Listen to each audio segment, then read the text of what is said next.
ഇതൊരു ഭക്തസംഘടനയാണ് മാതൃവേദി പിതൃവേദി എന്ന് പറയുന്നത്. ഭക്തസംഘടന എന്ന് പറയുമ്പോൾ മറ്റു കാര്യങ്ങളിലൊന്നും ഇടപെടേണ്ട, പ്രാർത്ഥിച്ചുകൊണ്ടിരിക്കുന്ന ഒരു സംഘടന എന്നുള്ള അർത്ഥത്തിലല്ല. ഭക്തസംഘടന എന്ന് പറയുമ്പോൾ വിശ്വാസവും സഭയോട് ചേർന്നുള്ള ജീവിതവും ഭദ്രമാക്കാനുള്ള ഒരു സംവിധാനമാണ് മാതൃവേദിയും പിതൃവേദിയും. നമ്മുടെ ജീവിതത്തിൻ്റെ ഒറ്റപ്പെടലുകൾക്കും പ്രതിസന്ധികൾക്കും കുടുംബത്തിൻ്റെ ചില പ്രശ്നങ്ങൾക്കും ഒക്കെ പരിഹാരമായി വിശ്വാസത്തെ പ്രതിഷ്ഠിക്കാൻ, ദൈവത്തിൽ ശരണം വയ്ക്കാൻ, ആത്മീയതയിൽ വളരുവാൻ, സുവിശേഷ മൂല്യങ്ങൾക്കനുസരിച്ച് ജീവിക്കുവാൻ ഈ ഭക്തസംഘടന എന്നുള്ള നിലയിൽ ഈ സംവിധാനം നമ്മളെ സഹായിക്കണം. അപ്പോൾ കുടുംബ ഭദ്രതയാണ് ഏറ്റവും പ്രധാനപ്പെട്ടത്. കുടുംബ ഭദ്രതയ്ക്ക് പരിഹാരമായിട്ട് വിശ്വാസത്തെ നമുക്ക് മുൻനിർത്തുവാനായിട്ട് കഴിയണം. ദൈവവിചാരം, വിശ്വാസം, സുവിശേഷ മൂല്യങ്ങളൊക്കെ നമ്മുടെ ജീവിതത്തിൻ്റെ മുഖമുദ്രയായിട്ട് മാറണം. അപ്പോൾ ഈ സംഘടന വിഭാവനം ചെയ്യുന്ന ലക്ഷ്യത്തിലേക്ക് ഇതിന് കടന്നു വരുവാനായിട്ട് സാധിക്കും. ഇപ്പം കഴിഞ്ഞ ദിവസം ഈ കോടതി വിധികളൊക്കെ നിങ്ങൾ ഇപ്പോൾ വായിച്ചുകൊണ്ടിരിക്കുകയാണ്. ഒരു കോടതി വിധി വന്നത് ജീവിത പങ്കാളി വേലക്കാരിയല്ല ഒരാൾ വിവാഹം കഴിക്കേണ്ടത് എന്നൊക്കെ പറഞ്ഞുകൊണ്ടുള്ളൊരു വിധി വന്നിട്ടുണ്ട്. നിങ്ങൾക്കെല്ലാം വലിയ സന്തോഷമായിരുന്നു അത് വിധി കേട്ടപ്പോൾ. പ്രത്യേകിച്ച് നമ്മുടെ സ്ത്രീകൾക്കൊക്കെ വലിയ സന്തോഷമായി. അവർ വാട്സപ്പിലൂടെയൊക്കെ ഇങ്ങനെ ആഹ്ലാദിച്ച് തമ്പൊക്കെ അടിച്ച് വിട്ടിട്ടുണ്ട്. പക്ഷേ ഇന്ന് പത്രത്തിലൊരു വാർത്ത ഞാൻ വായിച്ചു. വിവാഹം കഴിച്ചിരിക്കുന്ന ഒരു പുരുഷന് വേറൊരു സ്ത്രീയുമായി ലിവിങ് ടുഗദർ ആകാം എന്ന് ഏതോ ഒരു കോടതി വിധിച്ചിരിക്കുന്നു. അത് കേട്ടപ്പോൾ കുറച്ച് പേര് സന്തോഷിക്കുമെന്ന് എനിക്കറിയത്തില്ല. പക്ഷേ നമ്മളെ സംബന്ധിച്ചിടത്തോളം ഈ കോടതി വിധികൾ മാറി മാറി വരും. നമ്മുടെ കോടതി എന്ന് പറയുന്നത് സുവിശേഷമാണ്, വിശുദ്ധ ഗ്രന്ഥമാണ്. ഈ കോടതി നമുക്ക് വേണ്ടി, നമ്മുടെ കുടുംബ ജീവിതത്തിന് വേണ്ടിയുള്ള വിധികൾ നേരത്തെ പറഞ്ഞു വെച്ചിട്ടുണ്ട്. ഈ വിധികളനുസരിച്ച് വേണം നമ്മുടെ കുടുംബജീവിതം ഭദ്രമാക്കാൻ. ജീവിതകാലം മുഴുവൻ ദൈവം യോജിപ്പിച്ചത് മനുഷ്യൻ വേർപെടുത്താൻ പാടില്ല. ഇതാണ് നമ്മുടെ കോടതി പറയുന്നത്.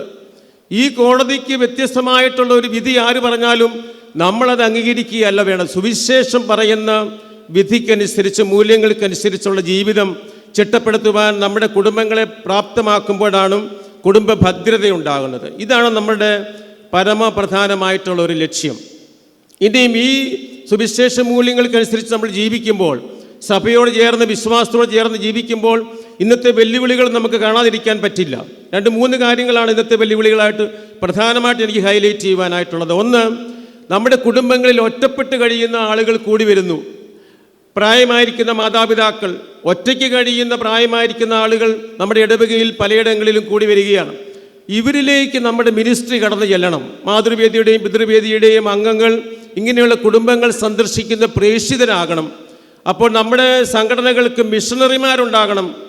ഇടവകയിൽ വൈദികരോട് ചേർന്ന് ഇങ്ങനെയുള്ള കുടുംബങ്ങളെ താങ്ങാനും അവർക്ക് തണലാകാനും അവരെ ശക്തിപ്പെടുത്താനും നമ്മൾ ഇറങ്ങി പ്രവർത്തിക്കുമ്പോഴാണ് നമ്മുടെ സമുദായം ശക്തിപ്പെടുന്നത്. ഒറ്റപ്പെട്ടിരിക്കുന്ന ആളുകളെ ചേർത്ത് നിർത്തുന്ന സംവിധാനം. 2, നമ്മുടെ ഇടവകകളിൽ ചില കുടുംബങ്ങളിലെ മാതാക്കളും പിതാക്കളും ദേവാലയത്തിൽ വരുന്നില്ല, അവരുടെ മക്കളും വരുന്നില്ല, അവർക്ക് പള്ളിയുമായിട്ട് ബന്ധമില്ല, അവർക്കൊരു സംഘടനയിലും താല്പര്യമില്ല. അങ്ങനെയുള്ള കുടുംബങ്ങളെ കണ്ടെത്തി അവരെയും ദേവാലയത്തിലേക്ക് ആകർഷിക്കുവാനായിട്ടുള്ള സംവിധാനം നമുക്കുണ്ടാകണം. വരുന്ന കുറേ പേരെ മാത്രം ഉൾപ്പെടുത്തിക്കൊണ്ട് പ്രവർത്തിക്കുക എന്ന് പറയുന്നത് എളുപ്പമാണ്. വരാത്തവരെ ഇതിലേക്ക് കൊണ്ടുവരിക എന്ന് പറയുന്നതാണ് നമ്മുടെ പ്രത്യേകിച്ചുള്ള ഒരു നിയോഗം. ഈ സമുദായ ശക്തീകരണ വർഷം അങ്ങനെയുള്ള സംരംഭങ്ങളും പ്രവർത്തനങ്ങളിലും നമ്മുടെ ഇടവകയിൽ ഉണ്ടാകണമെന്ന് സ്നേഹപൂർവ്വം ഞാൻ നിങ്ങളോട് ആവശ്യപ്പെടുകയാണ്. മറ്റൊരു കാര്യം, നമ്മുടെ കുടുംബങ്ങളിലെ ഇന്നത്തെ വലിയൊരു പ്രശ്നം കടക്കണിയാണ്. കടക്കണി കേരളത്തിലാണ് ഇന്ത്യയിലെ ഏറ്റവും കൂടുതൽ കടബാധ്യതയുള്ള കുടുംബങ്ങളെന്നാണ് പറയുന്നത്.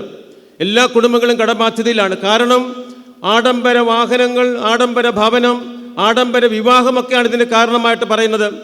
നമ്മുടെ കത്തോലിക്ക കുടുംബങ്ങളിൽ ഇതുപോലെ കടക്കണികൾ ഉണ്ടായി കുടുംബങ്ങൾ തകരരുത്. ഈ സമുദായ ശക്തീകരണ വർഷം മാതൃവേദിയും പിതൃവേദിയും അതിന് മാതൃകയാവണം. അവരതിനു വേണ്ട പ്രവർത്തനങ്ങൾ ആവിഷ്കരിക്കണം.